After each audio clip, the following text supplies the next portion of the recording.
Today I wanted to show you how to make French ear wires that look the same every time. And if you can see these, I'll put a photograph on the front of the video so you can get a better look at them. But what you'll need is some 20 gauge wire. I like to use sterling silver because it's comfortable for most people's ears. I get mine at Rio Grande, and this is my order number. And I just found out that Rio uses all reclaimed and recycled silver, which makes me like them even better. You'll need a chasing hammer or a hammer with a flat surface, some flush cutters to cut yourself some wire, and a file to file your edges, a steel bench block to do the hammering and work hardening of the wires.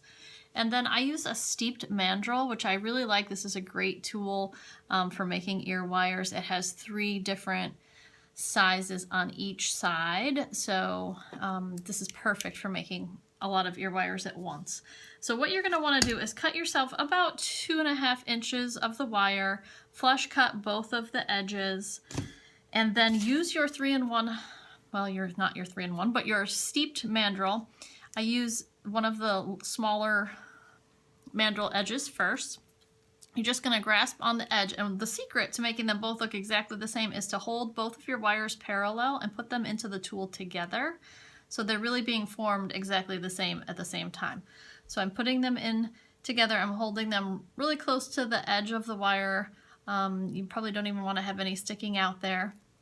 And just going to make sure that they stay flat.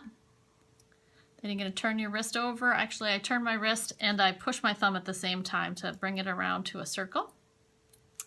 And that'll give you a little P shape at the end of your wires, both of them, and they'll match. Okay. If you can see that, you have a little P shape there. Can you see it? Yeah, okay.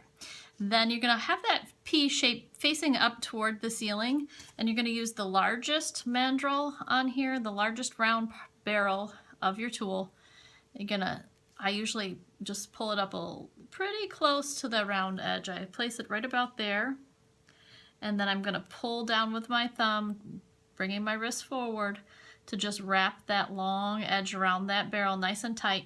And then I actually even push the 2 P shapes back a little bit too, because it gives it a little bit more curve in there, if you can see that. And then you have your perfectly matched wires. They're one on top of each other.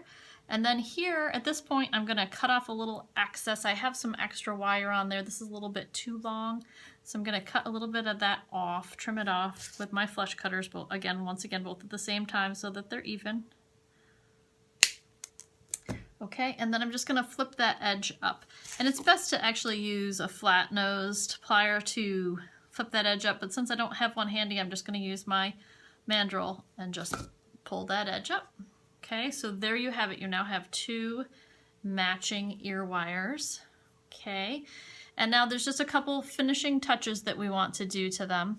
We want to hammer this rounded edge here. The part that's closest to the P loop out here that doesn't actually sit in your ear. And the point of that is so that when it opens and closes to go into someone's ear, it bends, and we want to keep it from losing its shape. So we're going to take that and just hammer that little edge flat on that curved part, right in here on the curve. Just gently, you don't want to leave a lot of marks, just using your chasing hammer to get a little bit of a flatness in there. We'll do the other one.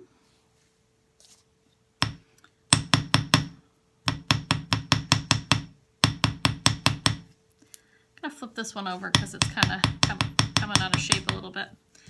Okay, so now you have them, they're work hardened, and your last step is really just to file the edges here. You want to try to file in a rounded motion, so bringing your file up and over a little bit.